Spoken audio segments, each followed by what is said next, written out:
Yo, what's going on, guys? It's JBAKES here. Welcome back to a new video on the channel. This is going to be a kind of a different video we normally do. This isn't going to be a prediction video. It's kind of be a prediction video, but it's going to be kind of a podcast. This is going to be the first episode of the Football Opinionated Clinic that I'm going to bring up on the channel, which is going to be weekly with friends, with other subscribers, with other content creators. Today I've got a friend called Max. Max, do you want to say hello to the people? Hello. So yeah, we've got Max on the podcast today. It's about an hour or something, hopefully to aim around. But before I talk to you about what the podcast will be about, today we do have a sponsor for the channel. It is my dad's company, Humphreys Removals, who are based in Hertfordshire. If any of you are based in Hertfordshire, make sure to check out the sponsor down below in the description. I'll make sure to put the top link as my dad's company. If you guys, I know everyone's kind of young on the channel, but if your parents thinking of moving, make sure to contact my dad through there, because trying to help him out, and also it's a sponsor for the channel, so the first sponsor pay promotion, you'll have to see it. So today, for the Football Opinionated Clinic, we're going to bring up a couple subjects around football. The first subject I'm going to bring up is going to be England's 2020 prediction Euro team, which we Max are going to go through 11 formations and everything like that. Secondly, we're going to talk about the Premier League this year, who we feel or who we think is going to get relegated from the Premier League. A bit of a different thing, not many people have done it, so we thought we'd talk about that, because to be honest, it's decided who's going to win the Premier League this year, hands down. And then other than that, we'll do the European competitions such as the Champions League and the Europa League. So, but before we get into the football stuff, I want to brief you basically how I know Max. I've known Max since we were very young, I believe. I think we were born in the same ward, or kind of we were born in the same ward. We wasn't born at the same time, because I'm a bit older than Max. But not like by years, but just by months. But yeah, so me and Max have known each other probably all our lives. We've always had a passion for football, always had passion for the same kind of things, even such as wrestling and stuff. Always been on the same page about everything. Yeah, we've been friends for like ever since we were born. So yeah, that's my background on it. Max, anything more to add to how we know each other? No, not really. To be honest, Basically, I think that covers quite a lot of it. We obviously went to school with each other and that, so that's sort of just how we know each other. We stayed friends and kept contact throughout our whole lives, really. So something that's very underrated these days. So yeah, most definitely. We're going to talk about the England team that we think is going to be predicted to 2020. But before we get into that, I just want to say big shout out to Tom. You guys know who Tom is. I'll put his description down below. He's also doing podcasts like this, and he inspired me to do something like this on my channel. Yeah, like I said, this will be weekly. Make sure to drop a sub and a like if you guys do like this. Drop a comment down below on next week's discussion and who you'd like to see on it. If any of you subs want to be on it, make sure you've got a webcam, and then I'll get you guys on there. So we're going to start off with the goalkeeping picks for England. Obviously, 3 have to go. So we'll talk about the 3 people that have to go, but we will normally talk about our top 11. So for me, going straight into the quick and batter things for England, the starting goalkeeper for me probably raised a lot of controversy. I would say Dean Henderson. This might raise a couple of eyelids, but I believe that Henderson's had a great season for Sheffield United. Is the pinnacle why their back 5 works, why the underlapping fullbacks kind of work, because he is the kind of mould for the back line. Sheffield United obviously have shocked a lot of people, sitting in 7th at the moment, which is at the moment Europa League qualification spot because of Man City not getting Champions League next year, I believe. But yeah, I would go with Dean Henderson in sticks. Most other people would say Pickford. I don't know what Max is going to say, but yeah, I mean, to be fair, I would actually strongly agree, because I don't think Pickford's had the greatest season in terms of he's made a lot of mistakes this year, and obviously the Shields have been fantastic this season. From where they've come into the Premier League, they've put all of their effort, all of their eggs in one basket, and they've had a really good season, beating some teams that no one expected Sheffield United to be able to actually beat, and they've just had an overall really good performance. Their record when they go 1 up is insane, like for any team in the Premier League, more or less a side that's just come up into the Premier League, and I think we'll see them there for a long time, and I don't see no reason as to why he shouldn't be the starting goalkeeper. Yeah, because so many people have said Pickford has proven he's had tournament experience, but in my opinion, tournament experience these days mean nothing. Like, we looked at the World Cup the last World Cup, should we say, and Loftus-Cheek was chucked straight in there when Dele Alli got injured against, I want to say Tunisia, I think it was. Yeah. And he got chucked in there, and he didn't play much in the Premier League for Chelsea, I believe, or he was at Palace, and he got injured for quite a lot of the season on loan there. And he came straight in and made the position his own. Like, he played very well in the World Cup, and it's the kind of thing Southgate's always done is trust his ability to find that player that he believes to be put in a squad. Like, even the qualification stage, you had Winks. Like, yes, he isn't the best centre mid, but he has that kind of potential. He won Callum Hudson-Odoi in, which I don't believe he's going to go to the Euros. I don't think he should go at all. I think he isn't as good to what people have hyped him up to be. No. But he is that kind of manager and mould that manager. So yeah, for me, Dean Henderson would be the goalkeeper to start. The other goalkeepers I would take Pickford, because I feel like his experience is vitalised. It can be used, and also I want Dean Henderson to be, even if Dean Henderson doesn't start, I would like him to have them kind of, when they do warm-up games towards the Euros, just see if he can. He should at least be on the plane, at least be on the plane. Yeah, most definitely. Because recently you've had them keepers such as Butland and Heaton, who are the third choices, and Butland's gone missing in the Championship. He isn't very good for Stoke at the moment. He's the reason why Stoke sometimes are dropping points. Pickford as well, in my opinion, does silly things in matches. Like, he'll just boot a ball long. I watched when they played Arsenal the other day. He collected the ball from a corner and just booted it long. Gave away the possession because Calvert-Lewin just ain't going to get it when you're trying to defend a high ball from David Luiz and Mustafi. Well, not Mustafi, but David Luiz anyway. And they just, Arsenal broke and scored. So, yeah, I believe Dean Henderson should be number one. The other two keepers for me to go, I would say Pickford and Pope. I think Pope hands down had a great season with Burnley. They're sitting 10th.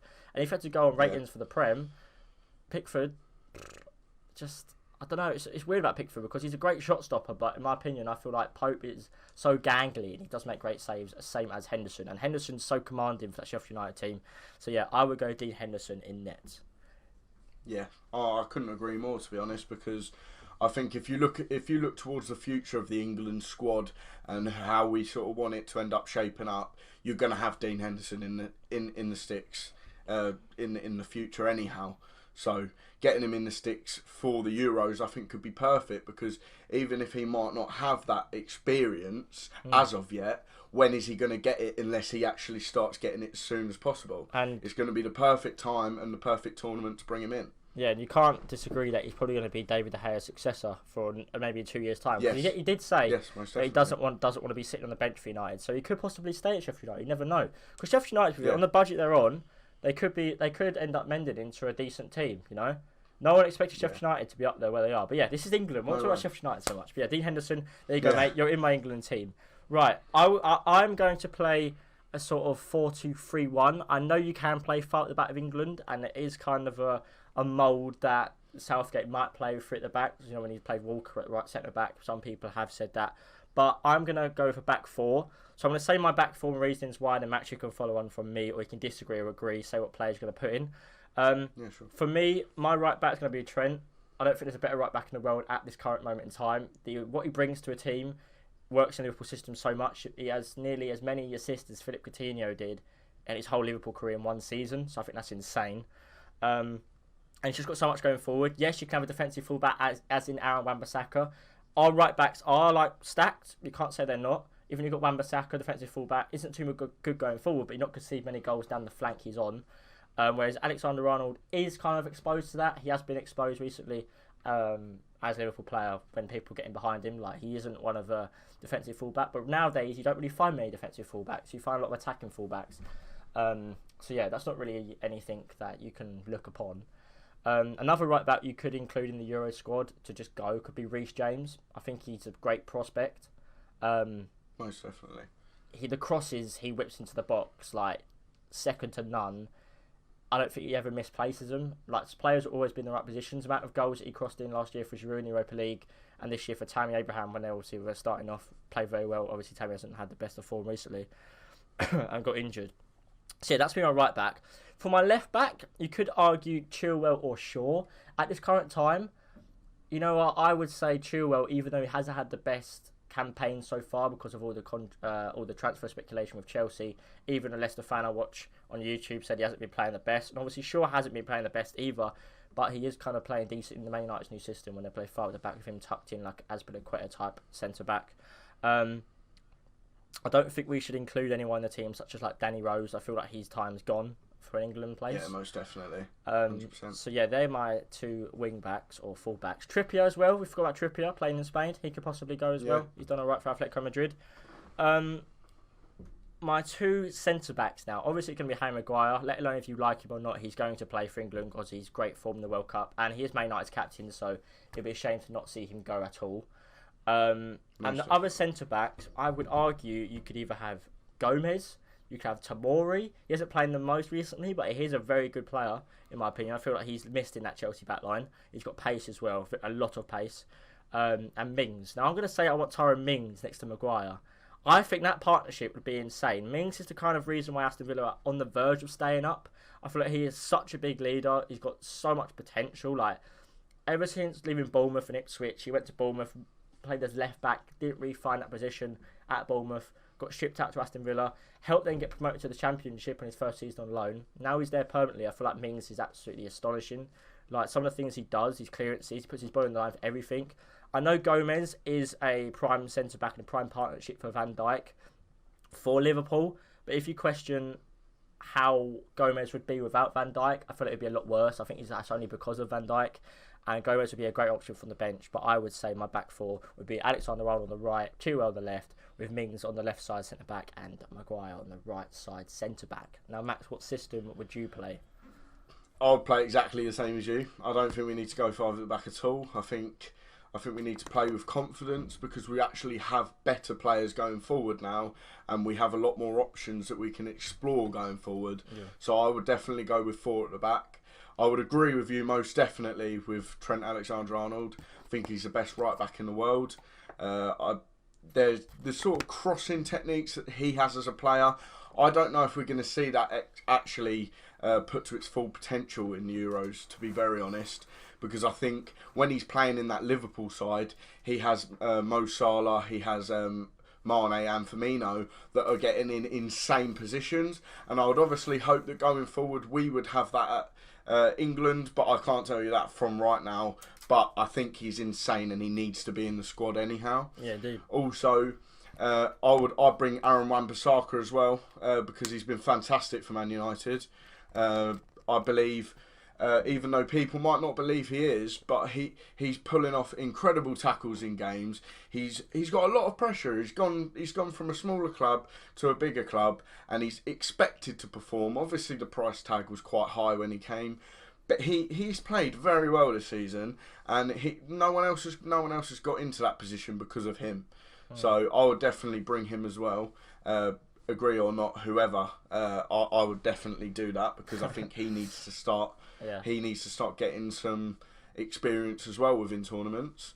And on the left, I completely agree with you when you said about Chilwell as well, because he's playing a sole left back position as opposed to Luke Shaw, who I would bring as well because I think he's going to be good to have good there backup. Anyway.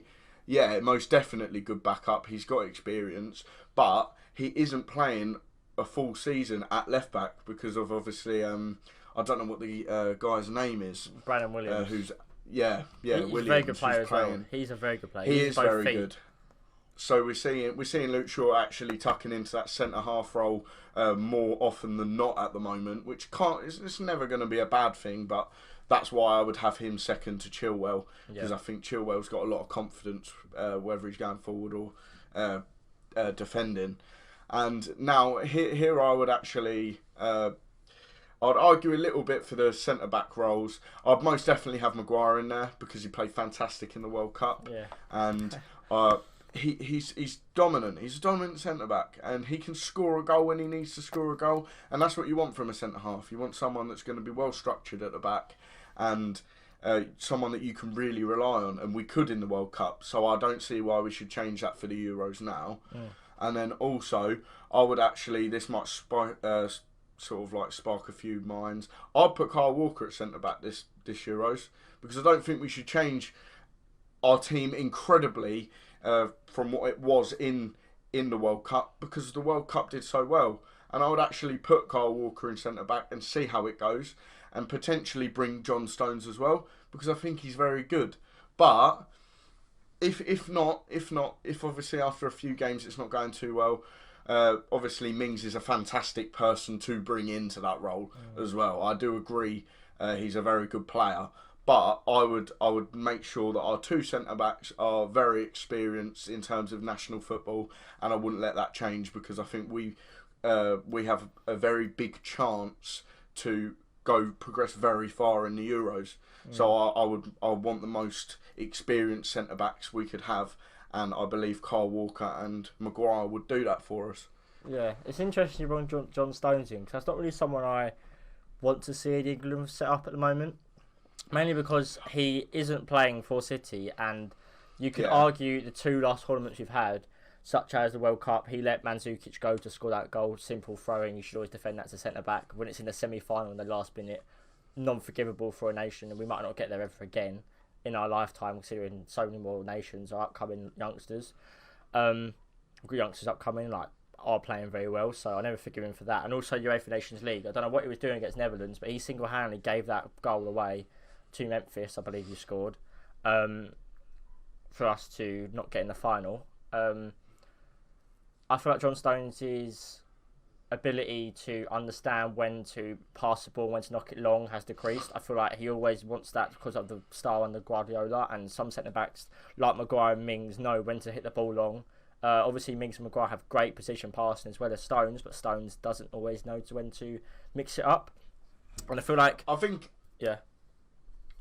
it's very difficult, to be honest, to be able to call whether to bring him in or whether to not bring him in, because obviously he has made mistakes, but throughout the World Cup, all the way up until that point, he actually performed very well. He did. We had a very good pairing in the middle there, and he provides a lot to a team when he plays well.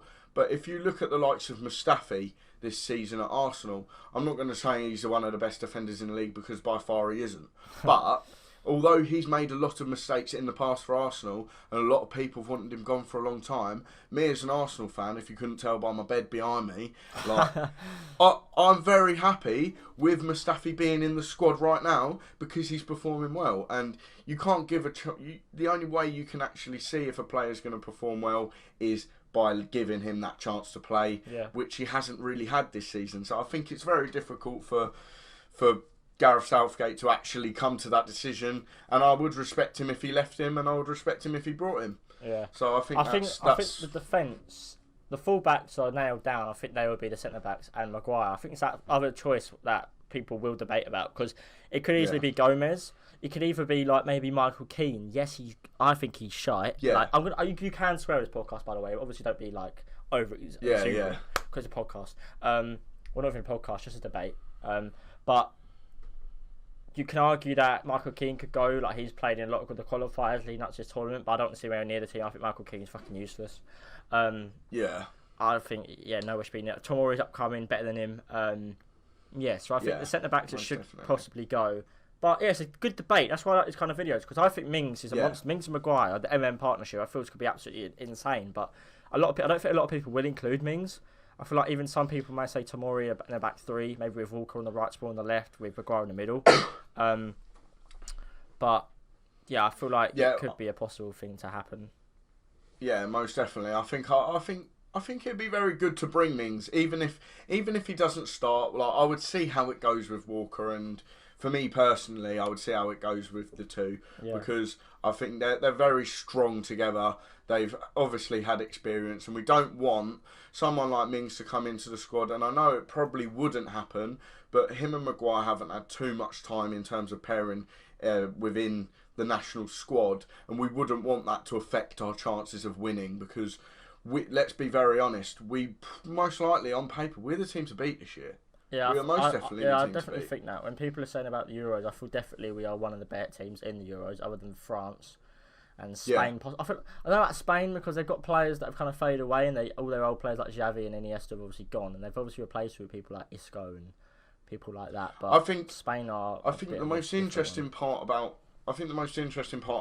us as a nation is our fans, because our fans actually can push us through relatively anything. And I know a lot of teams would be able to say that, but that would have been a different final in 2018 if we were in it. Yeah, 100%. A much different final. I feel like Croatia got to that point where I didn't know if they thought they were beaten, but obviously watching half the game, because I was in Turkey at the time, we lost, so I didn't know when you want to watch it. But I feel like England, there was a belief, and obviously as soon as that goal went in, I feel like we were obviously proud of the players, and there was a belief there that we maybe could have won the final because England haven't got too many finals. When we've relatively won.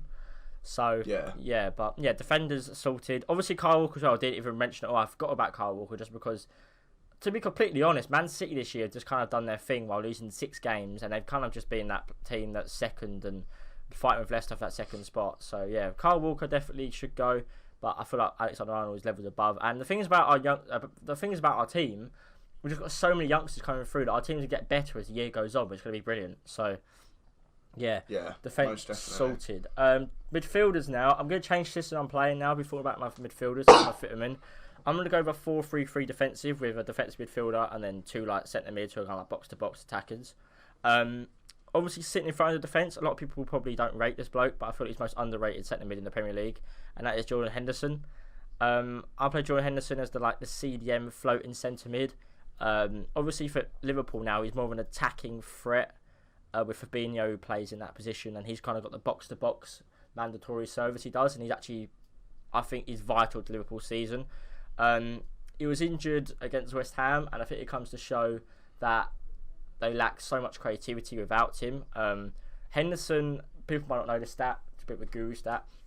Henderson has as many assists as Coutinho does when he played at Liverpool. I think the position Coutinho played in, preferred to Henderson. This year he's only really started getting forward under Klopp. I think it was the game against Southampton away last year where he scored, and then Klopp gave him that freedom to be a box-to-box midfielder. So I feel like Henderson could be that CDM role. Obviously got Declan Rice as well, but I feel like Rice isn't up to that standard yet to be a kind of a finals player for England. I feel like he could go. People might argue with me. People might think Rice is better than Henderson, but when you've got a captain who is leading a side where you've played 27 games and won 26 and unbeaten, and even Liverpool fans, even other fans said he's vital to that team, I would put Henderson as the defensive midfielder. In front of Henderson, I'm going to say Jack Grealish and Alex Oxlade-Chamberlain. Chamberlain did have a lot of vacancies last year. He wasn't playing a lot because of injury, but when he come on against West Ham, boy, did he change that game. The tempo he plays at, the speed he's got, the pace he's got, because obviously, and the strength that he brings. He's just so relentless. He's kind of that attacking, relentless midfielder. And then with Grealish, the skills he's got, I feel like Grealish is levels above, not levels above, but he's a bit better than Maddison. Because Grealish, remember Grealish playing in a team that's 17th in the Premier League. So, and Maddison's playing for a team that's third. Maddison is quality as well, like no doubt about it. Maddison should definitely be going. You've got like some maybe, no, I wouldn't take Mount. I think he's a decent, like when they do the squad where they draft it before the 23 go, include him in that. Mount, if you asked me Mount at the start of the year, I would have said yes. But at the moment, I would say no for Mount. But yeah, Grealish and Alex Oxlade-Chamberlain in front of Henderson. People may think that's too attacking, but with the solidarity of the defence, hopefully that would be allowed to give them to freedom. What is your take on it?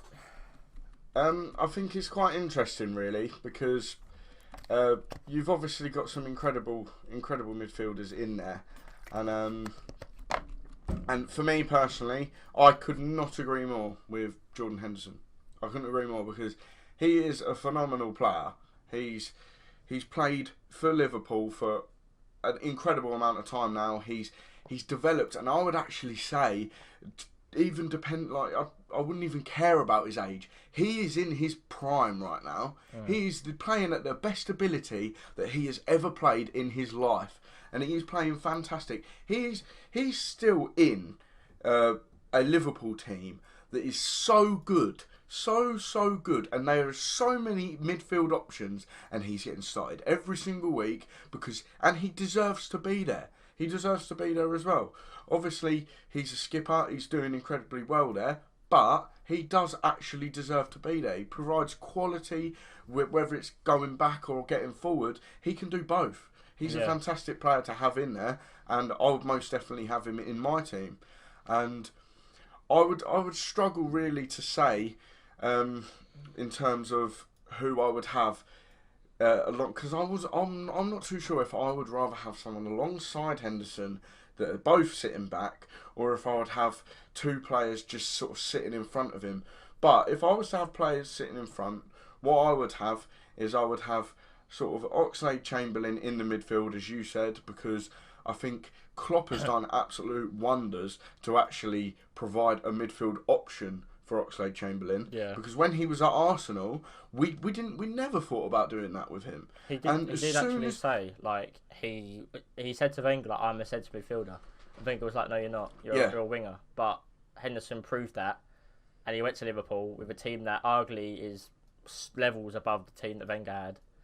And he's made a position. Exactly. When he's playing and he's fit, he fits into that. Even if he comes off the bench, he fits and doesn't. I think he's better than Naby Keita. Naby Keita was doing bits for Leipzig. It's just it highlights the quality of the players that are at Liverpool because of the players they've got there, such as Wijnaldum, Keita, Fabinho, even that new Minamino bloke. He obviously is a bit more of attacking, but Oxlade-Chamberlain starting. Yeah. So I'd most definitely have him in there. And here's where the big debate will come, because I would bring James Maddison into that role, because I think he's playing for. I know you say he's playing. Jack Grealish is playing for a worse side, which he is. He is in the grand scheme of things. He's playing for a worse side, but I think as we've got Chilwell on the left, it would make sense to have Maddison in there, because them two know how to play with each other. And what you've got to think is, although they're all English and although they do train with each other, there are certain players that are going to play better, because even, for example, having Wan-Bissaka at right back instead of Trent, I know that would never happen. Or, for example, we could say with Trent and Henderson instead, and even Oxlade-Chamberlain, because they all play for the same team, they know how to play when they're around each other. So they're going to provide a lot more support, and it's going to make things run a lot more smoothly if you have players that play similar play styles, know how people like to play, and you can really manipulate that into one big game plan. So I really like the idea of bringing James Maddison in there. I think, of course, 100%, we've got to bring Jack Grealish, because if Maddison doesn't have a fantastic start, there's nothing saying we can't put Grealish in there. Ship him in, because rotation exactly. And I think just having Maddison in there would provide a lot for us, because we've got like very good creativity going to the forward players, who we won't mention just as of yet, because obviously there's massive debate due to injuries at the moment as well, who's going to be available, who's not.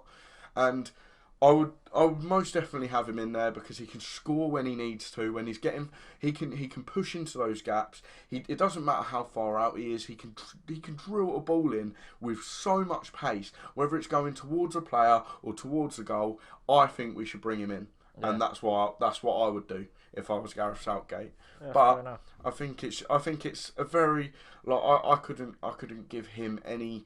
How do you say? I couldn't give him any. I couldn't have a go at him if he put one or the other at the end of the day. It's a weird thing, because with Grealish and Maddison, and even maybe Rice and Henderson, if he's going to put them in the same team, I think it works. Like, obviously, I'm not saying they're as good as. If anyone's going to say like, "Oh, you're chatting rubbish," like, I'm not saying they're as good as at all. I'm saying the way the system would work. It's kind of like Gerrard and Lampard. Neither would ever do different jobs. Like, they would always, one would go for. Obviously, if it's working a three, and you got Henderson, you could possibly include Grealish and Maddison, but I feel like that would be too much firepower. Because I feel like they're more attacking midfielders, whereas you've got Ox, he's more of a box to box who can track back and get there. Even if you play a free flat, Henderson and Ox will kind of bounce off each other. One will go forward, one will stay back. If he was to play Maddison and Grealish, it will kind of work as one. If it was like maybe a two, or even just as two players playing together, they would kind of always do the same thing, so they wouldn't have that kind of balance. That's why I would play them. But other midfielders that could get mentions, if they're fit, should we say. I mean, it's kind of a shame the fact that Dele Alli's not even in the question at the moment. I feel like he's going to be a good player to go, but I feel like there's just players that are better than him now. I feel like he's been too consistent for Tottenham. He started well when Mourinho. If he kept up the form that he did when Mourinho got there, then 100% he could be going. But I feel like he will go anyway, because I feel like Southgate really does like him. For centre midfielder options, you could even say Declan Rice obviously should go. I don't really know too many centre mids that I think deserve to go at this moment in time, because there's not many that jump out at me that have been performing very well, other than the ones we've mentioned already. Forgetting this is a 23-man squad. You got lots of Harry Winks. I guess he's kind of a utility player. He can possibly play there. I don't rate Winks too highly, but I feel like he's probably one of the better centre mids for England coming through. Fabian Delph, he always seems to get in the England squad, no matter if he's playing good or not. Like, Southgate seems to love him. He's like his love child. So, and with Delph, at least if we Chilwell and Shaw weren't fit, he can play left back as well from playing that there for City. It's just a bit of a strange one because we've got so many players that can play in so many variety of positions. But it's like, one player I wish was still fit and could play for England, James Milner. I feel he's class. Yes. I feel like he is a very, very good player. I wish he'd come out of retirement because he played right back, left back, CDM, centre back, right mid, left mid. He can play anywhere. He just provided so many different options. He's just a utility if he player. had an injury or whatever went down, he provided so much option for us to actually play him where we needed him. So, and he's a very good player as well. He's in the best shape of his life at the moment, and obviously, which he has to be because he wants to get into that Liverpool side again, and it's not an easy thing to do to get into that Liverpool side at the moment, and Milner and Henderson are both capable of doing that. I'm going to say, people might think this is because I have order, I shouldn't really say this, but players that shouldn't be put into the team. I don't want to see Ross Barkley in the England team. Somehow he always seems to get there. I don't know how. I watch Barkley, I think he's useless. I feel like he's too negative from where he used to be at Everton. I also think that, what's his name? Eric Dyer should be nowhere in the England team. I despise Dyer. Eric Dyer is Dyer. Eric Dyer. If you watch this, Eric, I'm sorry. You probably won't be watching this, but Eric Dyer is Dyer. Like, he's just his name speaks for himself. He's absolutely shocking. When he joined Tottenham, he was alright. A player that I think could possibly is going to be a bright spark we could take to the Euros as well. Maybe Phil Foden. He could go. Yeah, I think it might be a bit early for him, but he's I think his game time for City's lacking a bit. I think if he gets involved with City and starts playing a lot more games in terms of he becomes more of a crucial role in their squad, he's gonna be very, very good. Even if he needs a loan spell to a better, decent Premier League team, like even if he went on loan to Arsenal or something, like or even like Everton, anywhere that would, would probably, or Wolves, like it's just giving him that game time to get him better because obviously he's not gonna get ahead of De Bruyne or anyone like that. De Bruyne, Otamendi? De Bruyne, I said that. Gundogan and all that lot. He's not going to get ahead of them. But yeah, he's definitely a decent player to have as a sub. Going forward now, obviously I'm going to play a 4-3-3. This is the hardest place to put because do we base it on who's fit or do we base it on who we'd want to go? All the other players, we base on who's fit. Obviously Henderson's injured right now, but he'll be fit by the time of the Euros, hopefully, because all our players in the striking roles are in the infirmary at the moment. But if I was to say the system that's going to work, I would say on the left, I'd like to see Sterling, even though he hasn't had the best season. He started very well to this season, and last season you can't argue that's probably one of the best seasons for a left wing you've ever seen. Amount of goals he contributed with, amount of assists and goals he scored. Yet to really prove it in Europe, should we say? Yes, Sterling's a great player. Obviously come from QPR as well, so big up. Right side, I mean, it's a toss-up between do you put Rashford on the right, hoping that he gets game time, or do you just put Sancho on the tie because of his flair? Now, I'm going to go with Sancho. I think his talent is undeniable. Now he's working with players such as Haaland, Delaney, and all that lot at Dortmund. I feel like Dortmund are serious contenders for the Champions League this year. I think Sancho's got to play his skill, his finesse, his flair, his pace, skills that he brings to the game. For only a 19 years of age player, what he's done in the Bundesliga, people say, oh, it's a farmers league. Why can't English sides beat Bundesliga sides then? If it's a farmers league, why can't Chelsea go slap up Bayern? So it's a proof that German football over the over the past 2-3 years hasn't been the greatest of getting knocked out by some sides. Say as Liverpool got knocked out by Bayern, but that's because Liverpool are the pinnacle of English football at the moment. But Jadon Sancho, I believe, has come out of nowhere quickly. Everyone knew about him at under 17, under 18s role. He's kind of gone straight from under 18s to the first team. He hasn't really featured in the 23s, I want to say, on 21s. I don't think he's featured much. He's gone straight into the first team, which is proving the talent he has. Up front, now this is a toss-up between Harry Kane and Rashford. If they're fit, if they're not fit, I'm going to say this first. I'll take Danny Ings. People think, Danny Ings is not a household name for England. I don't care. Southgate said he's going to base it on form, goals, appearances, statistics, all that kind of lot. We cannot put it past Danny Ings for a team that are currently 12th in the Premier League, who have a minus 14 goal difference, right? So defence is shocking. Yeah. Danny Ings is the reason why Southend are where they are right now. Scoring a lot of goals, featuring in games, scoring against Arsenal, scoring against Tottenham. He obviously has bounced back after the bad performances and bad seasons had at Liverpool. He was tipped to be the next big thing after being great for Burnley. Didn't really make it at Liverpool. Injuries set him back a lot, and he's gone to Southampton, claimed his place there over Shane Long, and has stuck to it. I feel like Danny Ings would be a great option. So yeah, I'll definitely take Danny Ings if others aren't fit. I feel like he's better than Callum Wilson at this moment in time. So Callum Wilson probably won't go.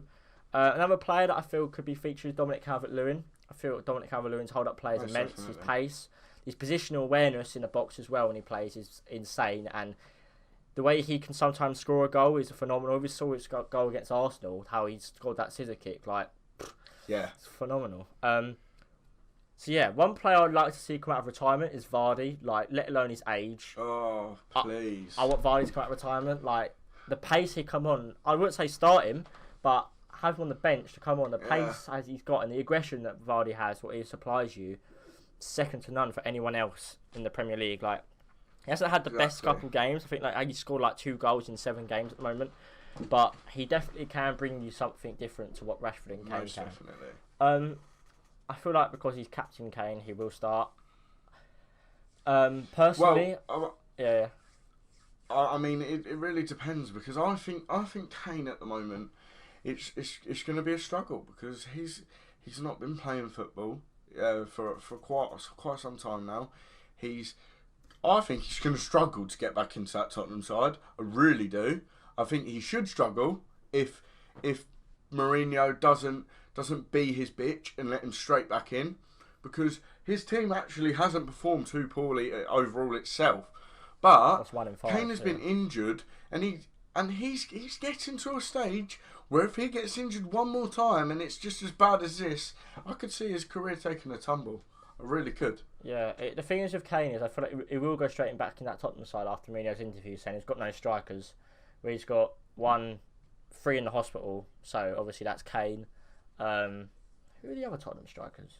Parrott. He's very very young, but obviously he's not playing as Son. Son isn't really out and out striker, but Kane will play. I feel Kane will play for Tottenham. The thing is with Kane and the pace that we possess up front is kind of lacked by Kane. Obviously Kane will score you goals, without a doubt. Kane will score you goals. It's just whether the pace from Rashford, he played very well for United, but he can play on that left-hand side with Martial up front. Now, Rashford isn't out-and-out striker, but for England, if the system is on the left, Sancho on the right, if you're playing Rashford through the middle, that pace is scary. That pace will single-handedly tear any defence apart, and it's proven. Most definitely. So, that is my front 3. I would start Kane, simply because it's more realistic, but I would like to see Rashford. Yeah. So, yeah, it depends, really. But that's my front 3. Any other players you could possibly take? I'm not really too sure of the forwards. I feel like you do have a limited amount of forwards you could take. So you take Sancho, maybe Ings, Calvert-Lewin. You need another winger. Another left winger. I don't really know many left wingers we could possibly take. Right. Other than Sterling. I'm gonna start mine. I'm gonna start mine now because I did actually have a little thought, and it's very true. If for example, because I agree with you with Sancho. I do agree. I think he does deserve to be in there. But for example, let's say Sancho doesn't start in the Euros, right? The way you could do it is you could place Sterling on the right instead. For example, you could place Sterling on the right because he needs Sterling. If he's on the left or if he's on the right, he needs to be in there. 100%. That is a given. He's got so much quality, whether it's passing or shooting. He's been playing with City. He's been a crucial part of their career when they stormed the Premier League. Yeah. And it would be utter insanity if he didn't start. So he has to start. But for example, if we put him on the right instead, we could then put on the left, if you went with my midfield 3, you could put Jack Grealish on the left. Because Jack Grealish is actually incredibly good going forward, as it is, and he has played on the left for Villa this season. Got him for. And Yeah, exactly. And when he scored against Man United, he played that winger role with like incredible form. Like he'd been playing it just as long as Sterling has, and he provided a massive benefit for that side when they were attacking, and he broke Manchester United. He had I think it was, who is he, Pereira or whoever was there. He had an insane ratio of tackles, and when he came towards him, when Grealish came towards him, he made him look so unexperienced. He made him look like a completely different player, tore him inside out, and left De Gea completely confused as to how it ended up in the top corner. So that is definitely a way you could think about it, because if we want another, whether it starts like that or certain injuries occur throughout that cause it to end up like that, that is always an option. We can play Jack Grealish on the left as well. So I can't see it happening. If I'm thinking about it in a realistic aspect, you would have Kane up front, you would have Jadon Sancho on the right, and you'd have Sterling on the left. But that is an interesting option that could be exploited in the Euros, and I think it would cause bigger teams who thought they know how we play or thought that they had our game plan sort of sussed out, and it could just stir up a little bit of interest into the whole mixture of how we play our football. And I don't think it would be a bad idea at all. Now, also with your striker, obviously, if Kane's fit, he'll start 100%. There's no reason why he won't. He's a captain. He's passionate for England, and he wants to score goals, and he will score goals. Simple as. And also, I think we need to think about Tammy Abraham as well. Yeah, I forgot about Tammy. That's one player I forgot about. He's incredible. He's incredible, and he's started in this Chelsea squad where he's had all of this opportunity. Obviously, at the start of the Premier League, he was storming on the top with Vardy, and he was being incredibly clinical. He didn't start off 100% too great. Like, obviously, overall his start was good, but his first few games looked like, oh, well, maybe this might be an issue for Chelsea. He's fantastic. He's incredibly tall. He's quick for his height, and he's very quick as well. And you don't get that with a lot of players. And he's clinical. So I don't see why we shouldn't bring him to the Euros as well. Yeah, definitely. I think Tammy should go. I don't know why I didn't mention him, to be honest. It's stupid of me. There was a moment where, like, obviously Chelsea, only the players that scored were English, so that's a big thing for Mason Mount. Obviously, as the whole team's dropped off, goals do drop off as well with Chelsea, but they're still sitting in fourth. I've only won one in their last 5 and losing 2 and drawing 2, so it does highlight the problem they're having. But yeah, obviously, I don't know if Tammy's going to get back in the team easily because Giroud's performing now. Lampard put his trust in Giroud, and Giroud simply is blown out of the water. But yeah, there you go, boys. There is our England predictions. If you guys got any predictions, do drop them down below in the comments. The next pit we're going to go on to is, it won't be, obviously that was the main part of the video, so these aren't going to be heavily debated on because we wanted this to be about an hour. So, and the Max obviously hasn't got loads of time. So, the Premier League, now we're going to go on the Premier League relegation. For me, looking at the table, it's kind of, I would say, 15th down. I would say from Brighton to Norwich, that's kind of where the threat is for relegation. For me, I think Norwich are down already. Won 4 out of 27 games. They are the biggest yo-yo club known to man. Norwich, I can't count the amount of times they've been in the Premier League and Championship in the past like 5 to 6 years. Only winning 1 in their last 5, Norwich. So yeah, goals have dried up for them. Obviously, Teemu Pukki started off brilliantly at the start of the season when they beat Man City. Had that chance to stay up, but I think Norwich are way past it now. Surprise for me, obviously, Watford and West Ham, who are currently in there. But like, I'm going to redo that. So one team. First team that I'm going to think is going down for prediction is Norwich. Second team I think is going to go down is going to be Watford. Nigel Pearson obviously went there, had a new sea of life. Got them a couple of wins, so that's where they are at the moment. Only winning 5 games though, up to Norwich's 4. 3 more draws and 4 less losses, Watford. Their team, realistically, should not be down where they are. But it's like too many individual performances, like QPR, that went down when they spent all that money. They've got Deulofeu, they've got Pereira, Capoue, Massina, Ben Foster. I think it's been phenomenal. Ben Foster could even possibly go to keeper, to be honest. Yeah, Ben Foster's been absolutely phenomenal for Watford. I think kept him in a lot of games, denying them a lot of goals to be scored from other teams.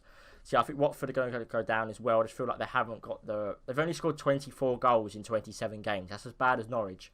So thinking of that as a stat, I think that is quite concerning. Not winning their last 5 and only picking up 2 points from 15. So you kind of need a bit of a form going into the end of the season. And the last team going down, I think West Ham will go down. I think they've got too many big egos in their team to come out of this. I think they've got people like Felipe Anderson, who bought for 45 million, as well as Halos. I think that 2 players for £90 million, that's a lot of money to be spending where they are, 18th place. So I think West Ham will go down. I think Villa and Bournemouth will be safe. I feel like Bournemouth will stay up by the skin of their teeth again, like they have the past couple of years. The past year, I think last year they were quite there. Another year they did finish like 10th or 11th, so Bournemouth fans, I do apologise. Yeah. Villa, first season back in the Prem. It's a bit of a realistic season for them. They've got the players to stay up. They spent the money to stay up. They just need to kind of utilise the money they spent and put it on the pitch. Obviously, spending money on Samatta. They've got all their Douglas Luiz, all them kind of players they brought in from sides that are in Europe but haven't proved themselves. So yeah, they're my 3 to go down, who are currently in there: Norwich, Watford and West Ham, simply just because of performances of late. Only Norwich have won in the last 5 out of them 3, whereas Villa have won 1, Bournemouth have won 2. Yeah. Goals are drying up for all them teams, to be honest. And West Ham may score, but their defence is shocking. So, yeah, they're my 3 to go down: West Ham, Watford and Norwich. Right, for me, I think it's very interesting, actually. I think obviously we got to kick Norwich out because there's no chance that they're going to get back in it from where they are at the moment. They need to win every game, realistically. Realistically, yeah, they need to win every single game, and that ain't going to happen. They've got Leicester in a realistic next. aspect. Yeah. And there's Sheffield United. So rest in peace, Norwich, all of you fans. But your team's pretty shit. Carrying on. I think this is going to be very interesting. I actually, personally, I do agree with James. I think if any of those 2 teams that are sitting there right now is going to save themselves, I think it'll be Watford. I think West Ham are struggling. They're really struggling. Yeah. They played very, very well against Liverpool. Very well. Turning their performances into points. That's the only thing, isn't it? But they didn't get even a result from it. So it doesn't matter how well you play. If you're playing the big teams and you don't get me wrong, Liverpool, they had over 25 attempts on goal. And a normal Liverpool side, if they were playing to their full potential, ripped them apart. That would not have been nowhere near as close as it was. West Ham still gave them the opportunities. They didn't have as great a game as people say. The only reason they had a great game is because Liverpool didn't. And I think it's going to cost them to a great extent. I think it's going to be very tough for them to actually go any further. You've got the likes of... Oh, 1 second. I think you've got to obviously give West Ham the credit as well, though, where it's due. Like, they did take the game to Liverpool, whereas other sides down there have probably sat back and hoped for the point. They did take it to them and actually try, but I think there's a fine line of taking the game to them and actually understanding when to sit back. When they got that 2-1, obviously West Ham are obviously going to try and seal the game off, but I feel like they really need to try. I know they probably did try and park the bus. I didn't watch the game too much, that game, because I was obviously streaming. But yeah, it's just unfortunate for West Ham. But yeah, it's interesting what you said about Watford. I think it was quite tough for them to really. I mean, you've got the league leaders that you're playing. You find yourself 2-1 up. It's really hard to know what to do, whether you go forward or whether you go back. And I think they really struggled to do either, to be honest. Yeah. But if you think, for example, you've got the likes of Aston Villa and Bournemouth. I think Bournemouth, they're an okay side. I think they might struggle, but like you said, they could quite easily pick up a few points towards the end of the season where they could consider themselves quite safe. I think the likelihood of Bournemouth and Villa going down, I think maybe Villa has the higher chance of going down, but they have such good quality in terms of like the likes of like Grealish and Wesley and like just players like that.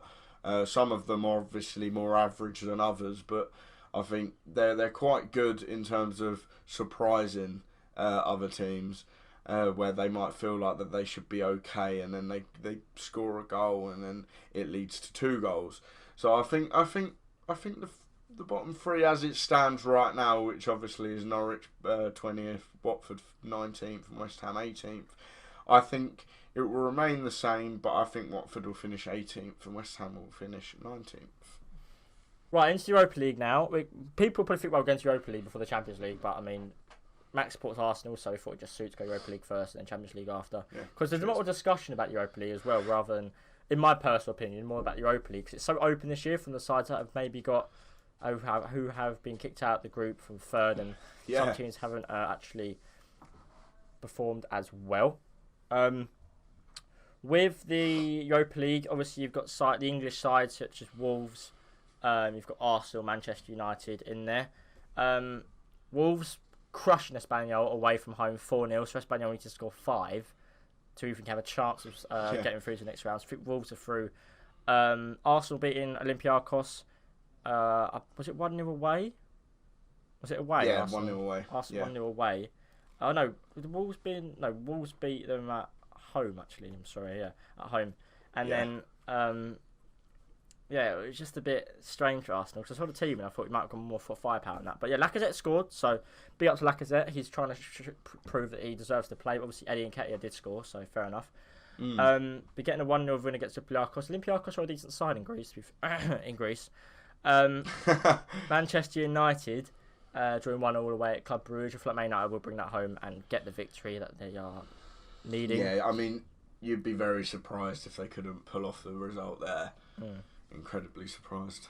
Other teams that raise an eyebrow for me in the Europa League, people such as Bayer Leverkusen, decent team. They've got very decent strikers such as Kevin Volland. I believe he's still there. If he's not, I'm sorry. One team I think is big favourites to win this competition is Inter Milan. Beating Ludogorets away 2-0. They've got players such as Sanchez, Lukaku, Vecino. They've got a complete 11 now after they've raided the Premier League for Eriksson and Young and all that lot. And Victor Moses is there. Big up Moses. Salzburg as well. I think they're a very good team, even though they've lost 4-1. So it might not be their year this year. But they could be right. But there's not many teams in there that I think are clear winners other than the ones I've mentioned. Rangers did come back from a 2-0 down to beat Braga, so it'll be interesting to go back to Portugal to try and get that win away. Gerrard did say he's going to take the game to them, so yeah, it's interesting because even Ajax lost 2-0.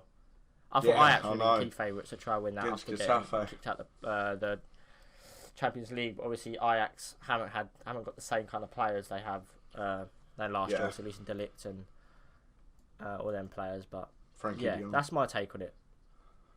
I mean, I couldn't agree any more really in terms of I think it's going to be tough for Ajax. I know they're going to be at home. They're obviously going to be favourites, but I think Getafe are going to go in and they're going to go right. Why can't we get one more goal?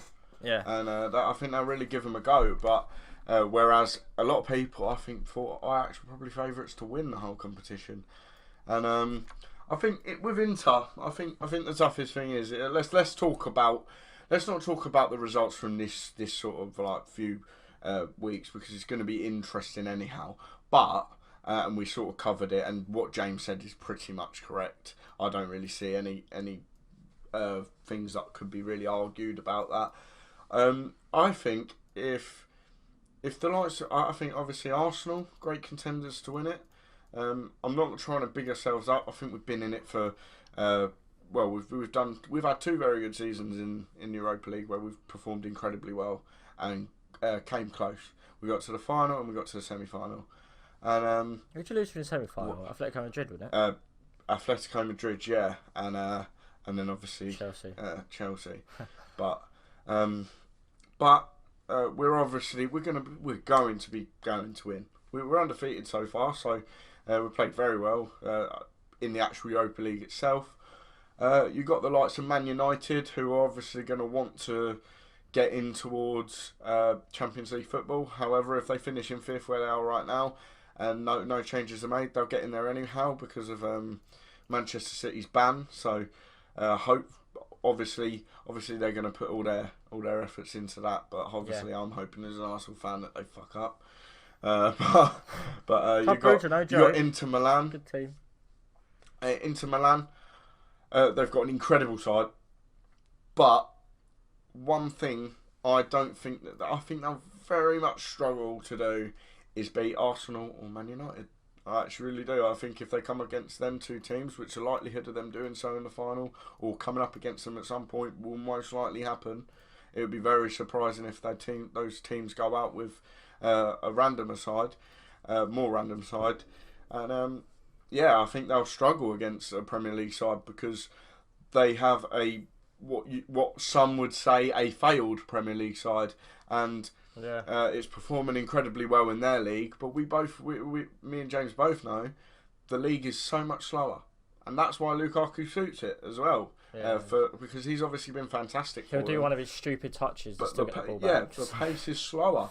And we saw when he was playing. We've seen all these players. We know Eriksen can perform in the Premier League. He's going to be a massive threat to any side that comes up against him. Eriksen was still good enough to play in the Premier. Just threw his toys out the pram for Tottenham. Exactly. And it was more so the club that I think he had the issue with, and he was struggling to perform for, as opposed to the actual Premier League itself.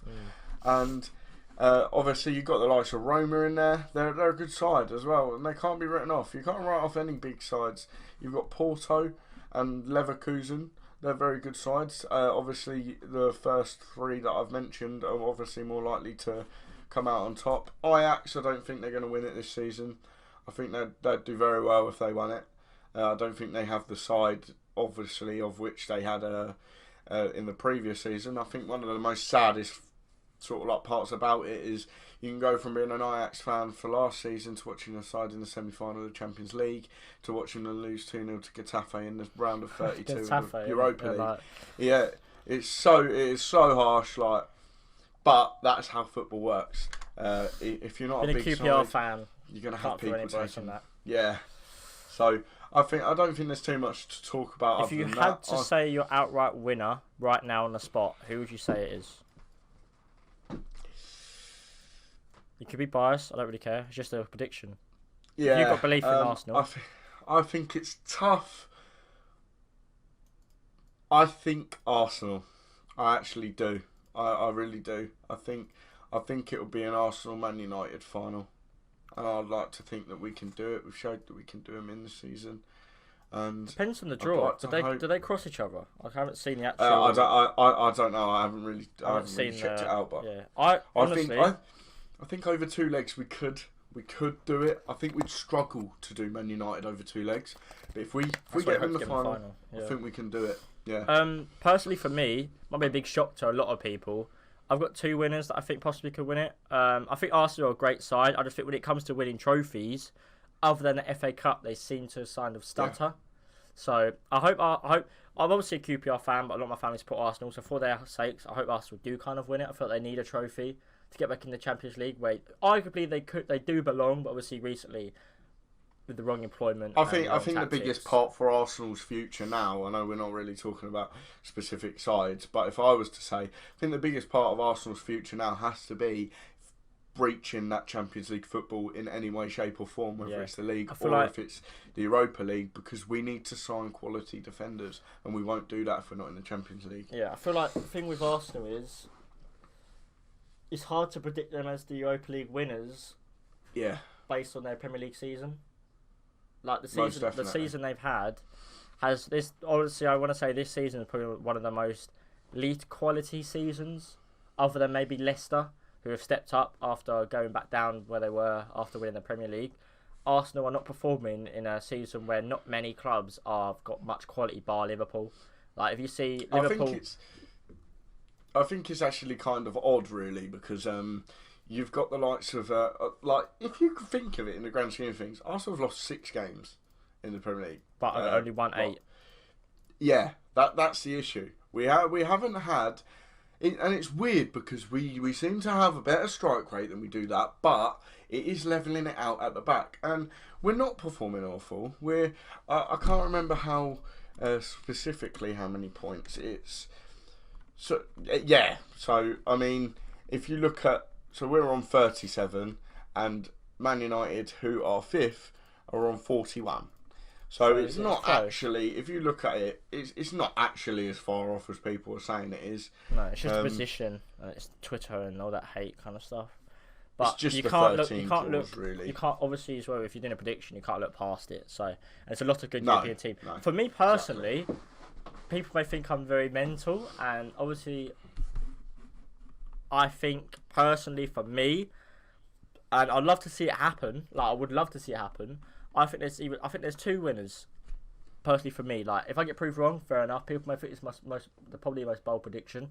I think either Inter Milan, just because the quality they've got, I feel like even though they are performing in the Italian league and it is a lot slower when it comes to playing sides they've got to adapt against, I feel like they could easily adapt.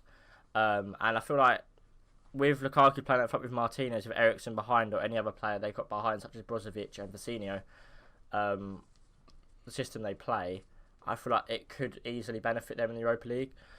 Another team that I think could easily win the Europa League, I think, are Wolves. Like, people may think I'm stupid for saying this, but the international talent Wolves have. They've got Ruben Neves, who ex-Champions League quarter-finalist with Porto, who dropped down to the Championship to get them promoted with the manager. I think that they've got literally the best squad in the Premier League. Obviously not the best squad, but how I'm talking about squad numbers. They've got a very, very thin squad that they've added with such as Daniel Podence coming in, Neto and all that lot, buying literally every good Portuguese player they've got. Bringing them in, and I feel like Wolves, after smashing Espanyol are bottom of their league, even though you're in the Europa League, and they did beat them 4-0, so enough to get hyped out about. But I feel like Wolves have got a decent shout. I feel like even if they don't 100%. Win it, they could easily get to the quarters or semis. Yeah. It could be all English, like just actual storm with this tournament. So, yeah, that's my Europa League predictions, either Inter or Wolves. Obviously, Man United and Arsenal are very good sides, but I just want to do it on the base of how I think. I think think Arsenal, Man United will get to the semis, no doubt, but they've got to get past sides that possibly could have the passion and belief, and there could be a side that could just easily get through there. So, yeah, that's my Europa League. Moving on to the Champions League, I'll let you round yours up first, considering I've spoke quite a lot, and I'll need to be a guest this week. Yeah, sure. Alright, cool. I think this is going to be very, very, very interesting.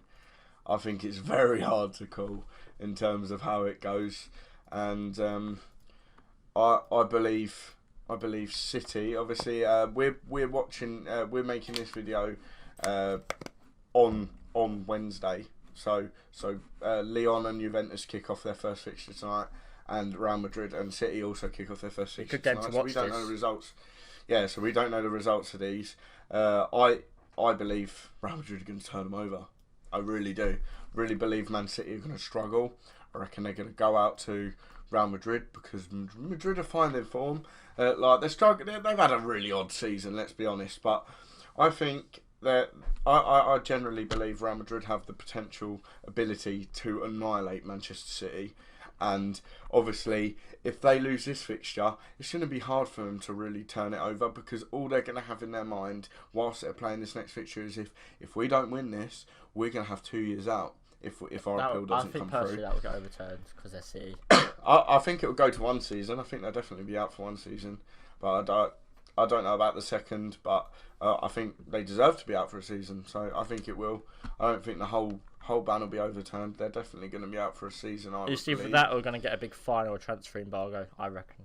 Yeah, and so obviously I think Juventus are going to beat Lyon.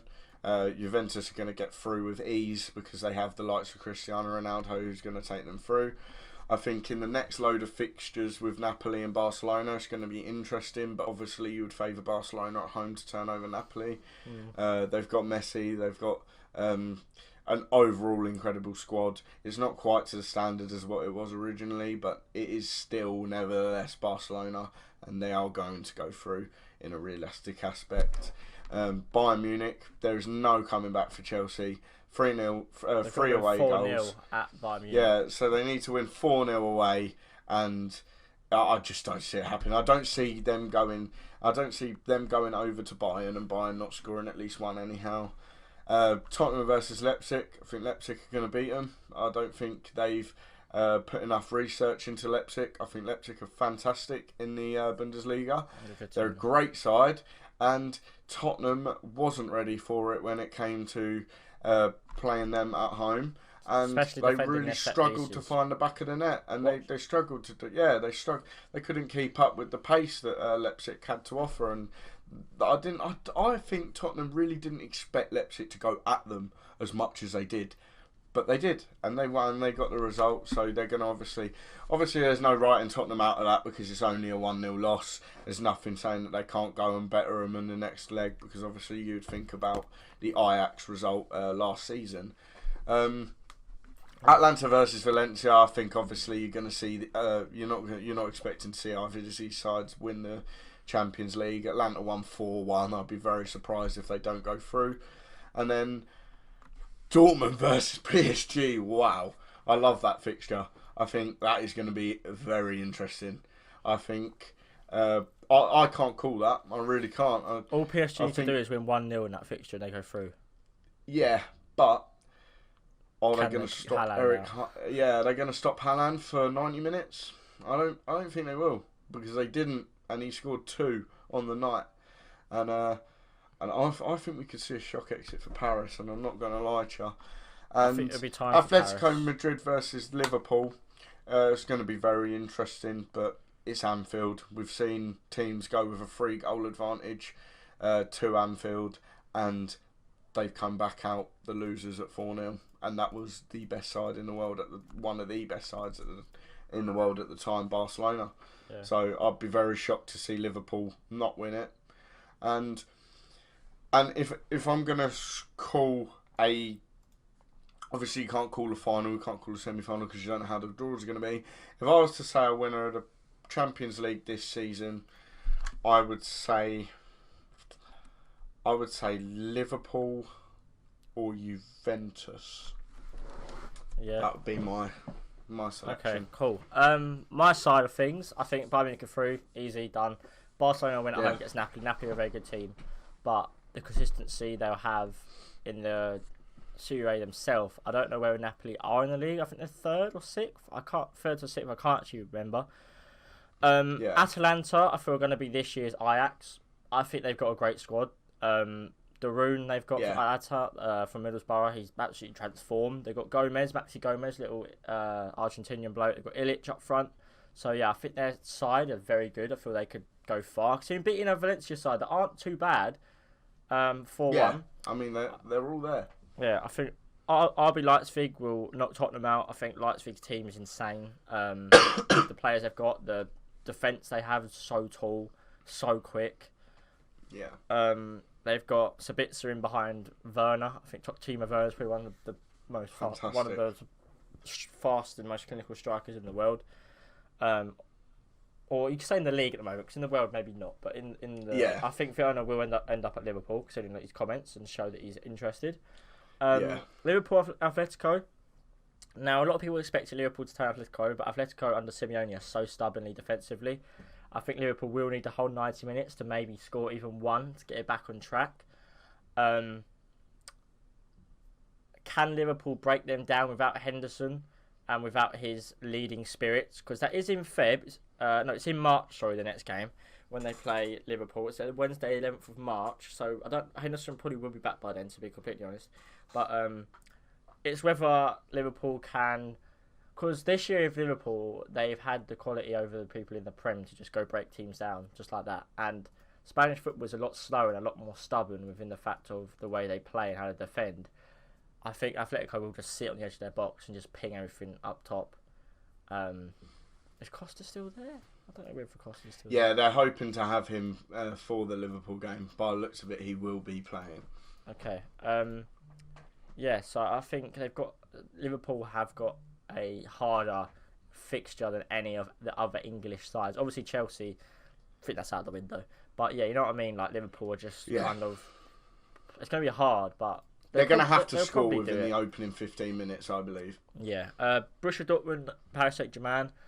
I think Borussia Dortmund are going to get shocked by PSG. I feel like PSG at home are a different outfit to when they're away in a German stadium where there's so many fans. And German fans are completely different. Like, German football fans, Dortmund, the yellow wall, that'll get you for anything.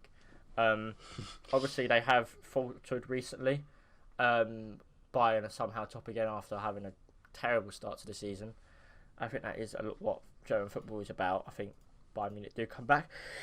True, lovely. Bless you. Thank you. It's a podcast, lads. Unedited.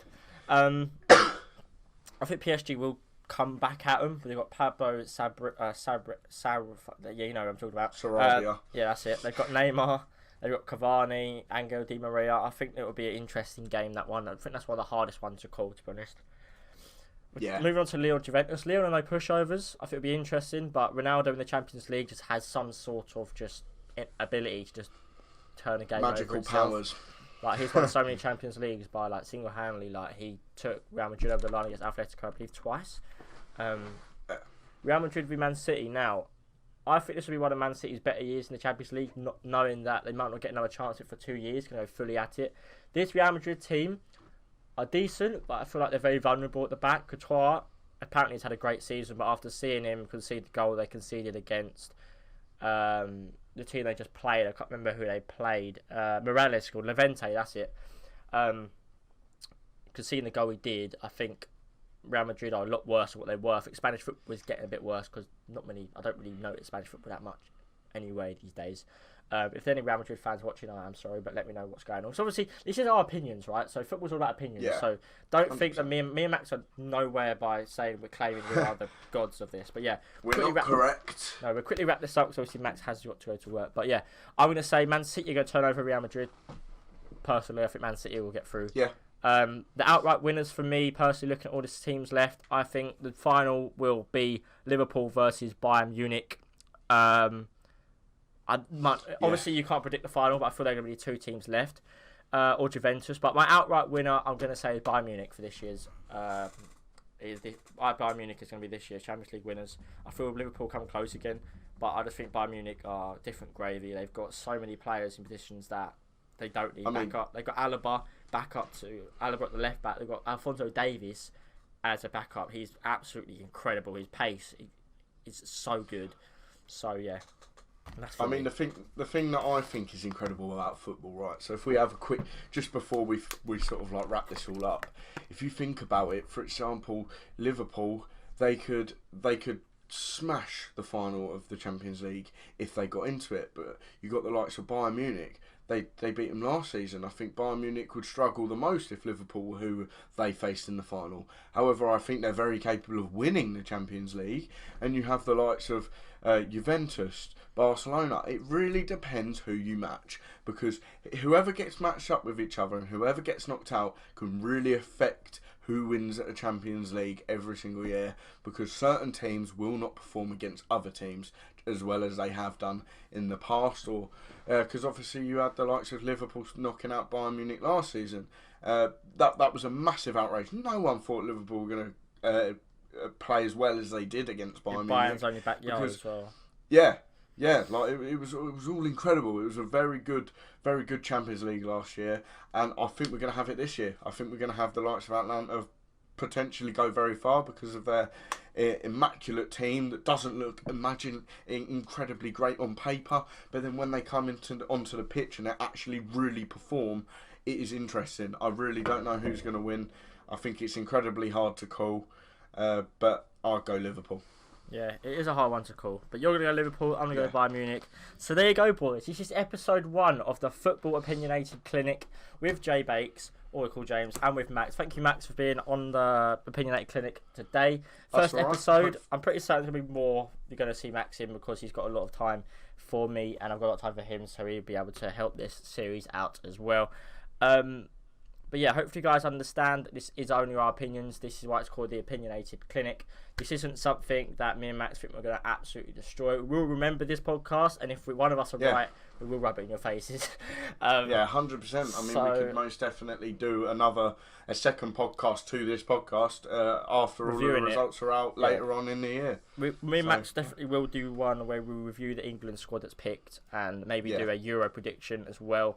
Yeah, guys, thank you so much for watching. If you guys did enjoy it, I know this is a long video, but thank you guys for watching anyway. If you guys do enjoy, please make sure to smash the like button. Make sure to subscribe for future podcasts, future long videos coming out like this. And I want to thank everyone so much for watching if you do. Have a great day after watching this. And yeah, thank you guys so much. And I'll see you guys next time. Peace. See you later.